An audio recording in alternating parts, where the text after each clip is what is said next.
बोले ओडिशा देश रे जल बिंब हेब आद्य प्रांत मध्य काले नहीं आद्य कहले आरंभ कलिजुग आरंभ रे द्वितीय ओडिशा रे जल प्लावन केतबेले हेब आद्य प्रांत प्रांत कहले कलिजुग शेष मध्य कहले कलिजुग मझी रे ये तीन थर ओडिशा जल प्लावित हेब बोली अच्युतानंद महापुरुष मालिका लिखते दी थर गलानी आउ थरे बाकी अच्छी हम नहीं तो महापुरुष से कहले ओडिशा देश रे जल बिंब हेब आद्य प्रांत मध्य काले मधुमास प्रांत शुक्ल एकादशी बृहस्पति मीन शनि देवी नदी ठारू कुशभद्रा जाए भांगिब त्रिकोण भूमि भांगिब त्रिकोण भूमि हे सुजने भांगिब त्रिकोण भूमि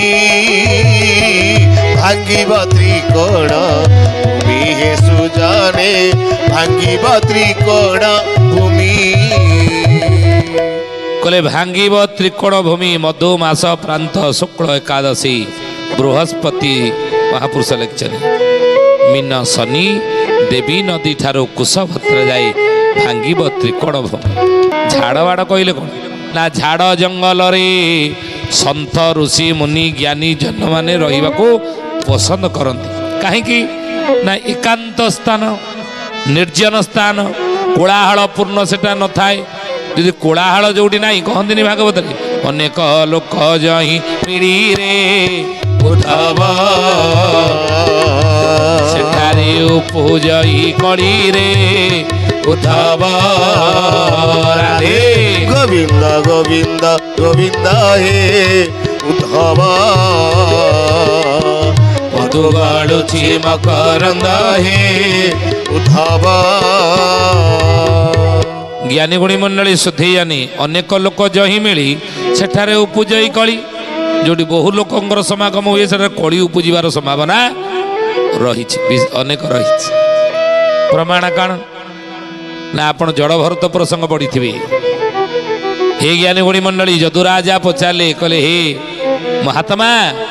आपण गोटे कुमारी कन्या को गुरु करछंती कौन पाई ये कुमारी कन्या को गुरु कले नारी की किमिति गुरु कले कहीं गुरु तक कली जानी ना कहीं से कुमारी कन्या को गुरु कली ना मु देखिली से कुमारी कन्या को देखिया पाई बरहर लोक माने ता घर को आसी था यही समय माटी झीटी घरे था बापा मध्य थाए कुड़िया मैत्र बसिले घरे एवं से कुड़िया मैत्र खाइबा रोषईवास करने जितेबाला कन्यार बापा ता कन्या को कहला कहला कुड़िया तो आसछंती आधाल टाइम आज आम घर खाई जी तो रोषईवास व्यवस्था कर तो देखिए आसछंती बरहर लोक तेणु कुमारी कन्या देखला ता घरे जदुरा कहते अवधूत कह कहीं गुरु कली जड़ भरत कहते कहीं गुरु कली ना कुमारी कन्या देखला घरे चाउल ना कि धान अच्छी यदि धान अच्छी से कहले धान अच्छी धान रु चाउल करदे आम सागे सागे रांधिक देदेवा जी गुणिया मैत्र आसते तो धान को ढिंकी रे कुटिला बेले हे ज्ञानी गुड़ी मंडली हाथ में जिते धान को ढिंकी ये करता ये चूड़ी सब पिंधि थाए से कुमारी कन्या जो चूड़ी पिंधि थाए झण झण झण झण झण झण सब था तेणु बरहर लोक काले भावे ये कौन सी काम करुँच कि कौन आम व्यवस्था करुँच कि ढिंकी ये करुँच ये कथा भाभी भाभी तेणु कुमारी कन्या गोटे गोटे गोटे गोटे चूड़ी सब हाथ रू काढ़ला काढ़ी काढ़ी काढ़ी काढ़ी शेष गोटे गोटे पटे पटे रहा आउ शब्द है ना झण झण शब्द है ना तेणु अच्युतानंद कहले बाबू रे से झाड़ जंगल जो मैंने रही थे से मैंने रक्षा पाइबे तुम बाबाजी हो ना साधु नुह बाबाजी नुह कौन ना बाबाजीर पोशाक पिंधि जड़े बाबाजी हेनी बाबाजीर गुण थिबा दरकार साधुर लक्षण थिबा दरकार साधुर चरित्र थिबा दरकार ताहले जाइकी गोटे जति सन्यासीर लक्षण थिले से ही साधु से ही महात्मा से ही जति अच्युत से भी मालिकार लिखिले सती जति प्राणी माने संसारे विहन बाबो संसारे विहन आउ ସବୁ ପ୍ରାଣୀ ମାନେ ଅଗାଡ଼ିରେ ଗଣ ବାବୁ ଗାଡ଼ିରେ ଗଣ ଏକରେ ସତୀ ଦୁଇରେ ଯତି ଏଇ ଦୁଇ ଜଣ ଦୁଇ ଶ୍ରେଣୀର ଲୋକ ସଂସାରରେ ସମାଜରେ କୂଳକୁ ବିହନ ହେଇ ରହିବେ ନୁହେଁ ବୋଲି ମହାପୁରୁଷ ଅଚ୍ୟୁତାନନ୍ଦ ଜି କି ଜୟ ସୁଧୀ ଜାନି ଜ୍ଞାନୀ ଗୁଣୀ ମଣ୍ଡଳୀ ଯିବେ କିଏ ରହିବେ କିଏ ମହାପୁରୁଷ ଲେଖିଛନ୍ତି ପୃଥିବୀର ଲୋକେ ହେବେ ତିନି ଭାଗ ରାସ ବାବୁ ତିନି ଭାଗ ନାଶ ଚତୁର୍ଥ ଭାଗ ରୋଜେର ଇବ ବଶେଷ ଜେର ରହିବ ଶେଷ ତେଣୁ ତିନି ଭାଗ ଯିବେ ଭାଗେ ରହିବେ ଯୋଉ ଭାଗେ ରହିବ କିଏ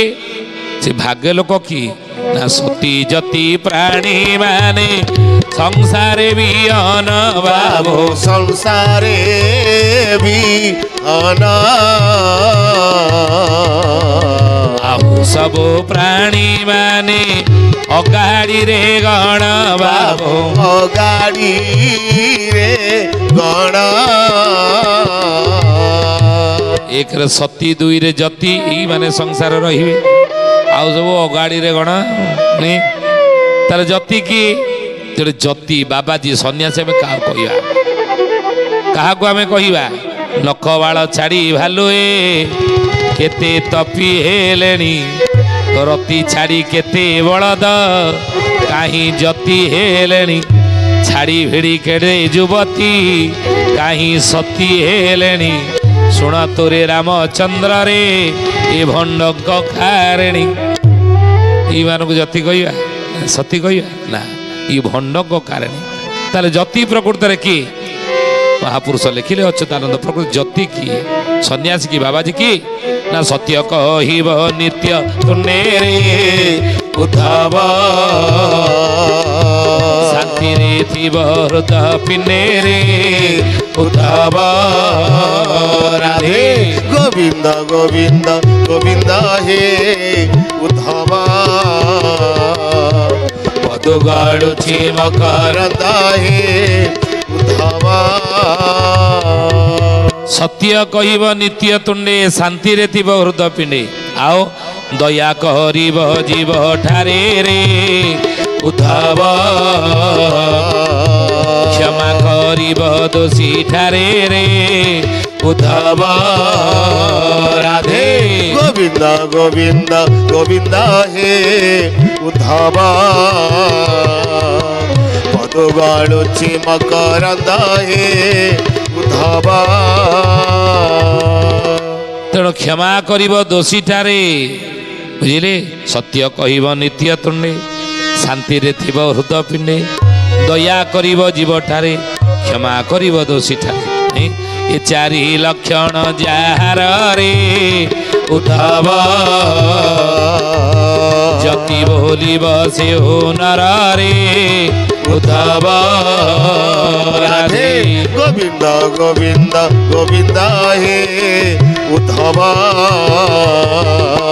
ପଦୁ ଗଳୁଛି ମକରନ୍ଦ ହେ ଉଦ୍ଧବ ଏ ଚାରି ଲକ୍ଷଣ ଯାହାର ଯତି ବୋଲିବ ସେ କୌଣସି ଯତି ବାବାଜୀ ସନ୍ନ୍ୟାସୀ ବା ସନ୍ଥ ସାଧୁ ସିଏ ବୁଝିଲେ ସତ୍ୟ ଶାନ୍ତି ଦୟା କ୍ଷମା ସେଇଥିପାଇଁ ଅଚ୍ୟୁତାନନ୍ଦ ମହାପୁରୁଷ ଶୂନ୍ୟ ରାହାସରେ ଲେଖିଲେ କ'ଣ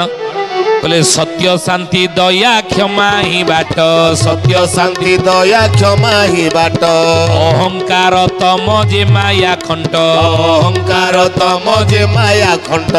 ଏମାନେ ଜ୍ଞାନ ଘରକୁ ଭଗାରି ଏମାନେ ଜ୍ଞାନ ଧରକୁ ଭଗାରି ଯାଇ ଲୋଡ଼ିଲେ ଆଣୁଥାନ୍ତି ଧରି ଯାଇ ଲୋଡ଼ିଲେ ଆଣୁଥାନ୍ତି ଧରି ସଖିଲୋ ଖଣ୍ଟ ମାତିଲେ ବାଟେ ଆଉ ସଖିଲୋ ଖଣ୍ଟ ମାତିଲେ ବାଟେ ଖଣ୍ଟ ନାସି ବାଜେ ଖଣ୍ଟ ନାସି ବାଜେ ଖଣ୍ଟ ନାସି ବାଜେ ଖଣ୍ଟ ନାସିବା କୃଷ୍ଣ ଭଜ ଆଣ୍ଟେଲୋ ଖଣ୍ଟ ନାସି ବାଜେ ଖଣ୍ଟ ନାସି ବାଜେ ଖଣ୍ଟ ନାସି ବାଜେ କଣ୍ଠ ନାସିବା କୃଷ୍ଣ ଭଜ ଆଣ୍ଟିଲୋ। ଅଚ୍ୟୁତାନନ୍ଦ ମହାପୁରୁଷ ଲେଖିଲେ